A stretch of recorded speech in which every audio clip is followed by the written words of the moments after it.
छठ मैया की महिमा है। हम लोग को बिल्कुल थकान नहीं लगता, हम लोग इतना इतना बनाते हैं हम। छठ का व्रत सनातनी है और त्रेता युग, सतयुग, त्रेता युग, द्वापर युग और आज की डेट में कलयुग में भी हम लोग कर रहे हैं। ये हमारी घाटे रशियाव है, मतलब बिना दूध का जो चावल गुड़ चावल का वो बनाते, खीर बनाते हैं। हाथिया पर हौदा कसा दहो, हम छठी घाटे जाए। डूबते सूरज का और उगते सूरज का पूजन किया जाता है। नमस्कार आप सभी को, आप सब देख रहे हैं केपी न्यूज़। छठ महापर्व की आप सभी को ढेर सारी शुभकामनाएं। और आज से छठ महापर्व की शुरुआत जो है हो चुकी है और आज छठ महापर्व का पहला दिन जो कि नहाए खाए है उसकी शुरुआत हो चुकी है और आने वाले 4 दिन भी सबके लिए बहुत खास होने वाले हैं। और इसी बीच मैं पहुंच चुकी हूं एक ऐसे घर में जहां से मैं छठ महापर्व की खास मान्यताएं और तैयारियां आपको करीब से दिखाऊंगी। तो आइए जानते हैं क्या कुछ है यहाँ पर खास और कैसी चल रही हैं यहाँ की तैयारियाँ।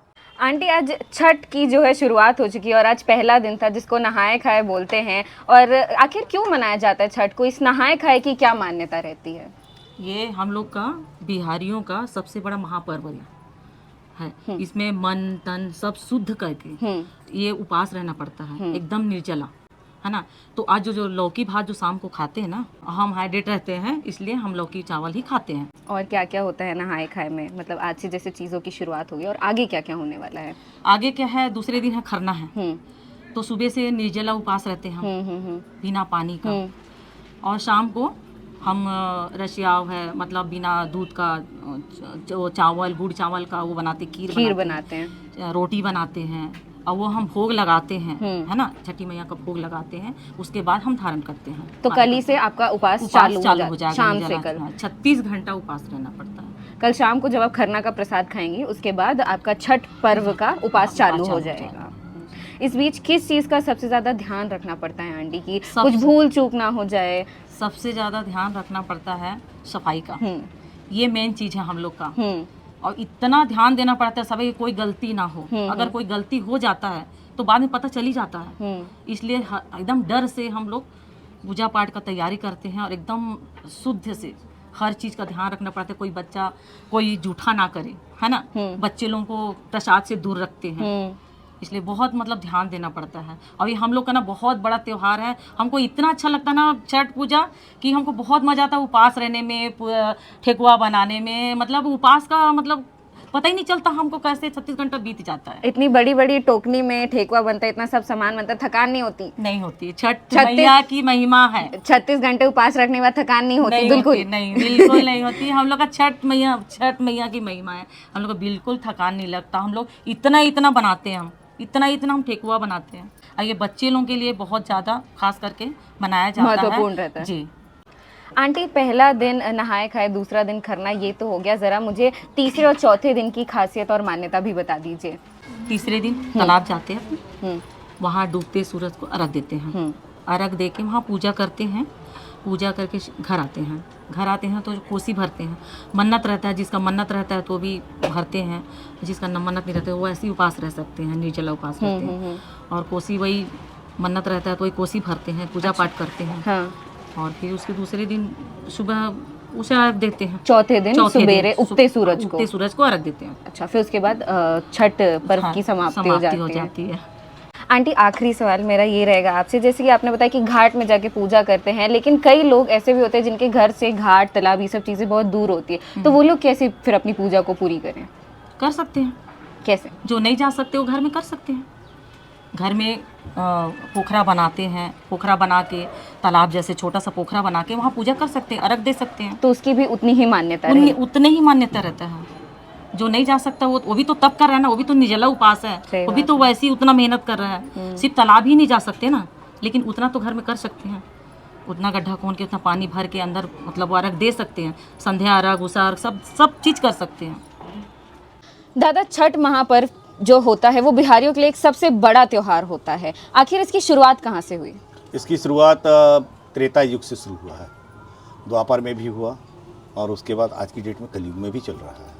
त्रेता युग में सीता जो हैं, राम जो रावण का वध किए, वध करने के बाद जब सीता उधर से लौटी हैं तो वो कार्तिक के षष्ठी को पूजन करी हैं, है ना। सूर्य देव को व्रत करके अर्घ दी हैं, पूजन करी हैं, वहाँ से प्रारंभ हुआ। उसके बाद में फिर द्वापर युग में आपका कुंती, जो बोलते हैं ना कि कर्ण जो है कुंवारा पैदा हुआ था जी। तो कुंती जो है कार्तिक मास में सुबह उठ करके नहाती थी और वहाँ उगते हुए सूरज को अर्घ देती थी, है ना, और डूबते हुए सूरज को भी अर्घ देती थी। तो कर्ण अपना पैदा हुआ था। उसके बाद में कुंती और गांधारी ये दोनों छठ व्रत करने के लिए जाती हैं तालाब, नदी जाती हैं। तो नदी में क्या है, जब दुर्योधन जो है गांधारी के लिए ऐरावत हाथी मंगाता है ना, छठ व्रत करने के लिए। और उसके बाद में अब अपना भीम देखता मैं अपनी माँ को किस पे बैठा के ले जाऊंगा, तो वो जो है मिट्टी के हाथी बनाते हैं। अच्छा। मिट्टी के हाथी बनाने के बाद में वो लेके चलते हैं। तो इनका जो साम्राज्य इस साइड रहता है, घाट उस साइड रहता है, नदी के उस पार रहता है। तो जो है वहाँ से जब चलने लगते हैं तो ऐरावत हाथी तो निकल जाता है, डूबता नहीं है, लेकिन मिट्टी के हाथी पे जब भीम अपने कंधे पर रखता है और कुंती को उस हाथी के ऊपर बैठा के रखते हैं तो गीत भी गाया जाता था, हाथिया पर हौदा कसा दहो हम छठी घाटे जाएं, है ना। तो वही हाथी है जो जाते हैं। तो बीच धार में जा करके और वो हाथी जो है मिट्टी की हाथी गलते जाती है। फिर गांधारी बोलती है कि कुंती आजा मेरे हाथी पे आजा, अपन लोग उस तरफ निकल चलते हैं। तो उस पे जाकर के उन लोग छठ व्रत करते हैं, ये प्रमाण है। सीता माता ने षष्ठी के दिन सूर्य अर्घ दिया, हाँ, इसीलिए व्रत किया और सूर्य अर्घ दिया, इसीलिए इसको छठ महापर्व कहा जाता है। और उसके बाद त्रेता सतयुग में जो कार्तिक भगवान को जो जन्म हुआ था शिव और पार्वती के प्रणय से, जो धधकता हुआ आग जो निकला था, तो कृतिका 6 बहनें थीं। अच्छा।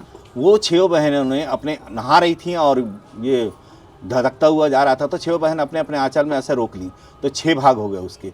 और कार्तिक के जो सिर हैं वो 6 भागों में हैं, 6 सिर हैं कार्तिक के।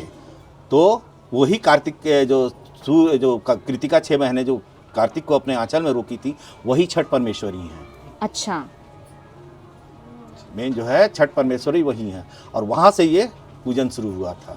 माता लालन पालन करने वाली, उन्होंने अपना दूध पिलाया था।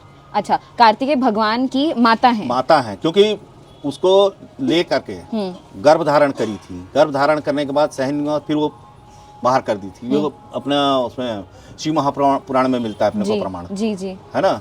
फिर वो जब वो बाहर किए तो फिर एक जगह एकत्र होकर के कमल दल के ऊपर तैर रहा था कार्तिक भगवान का वो शरीर।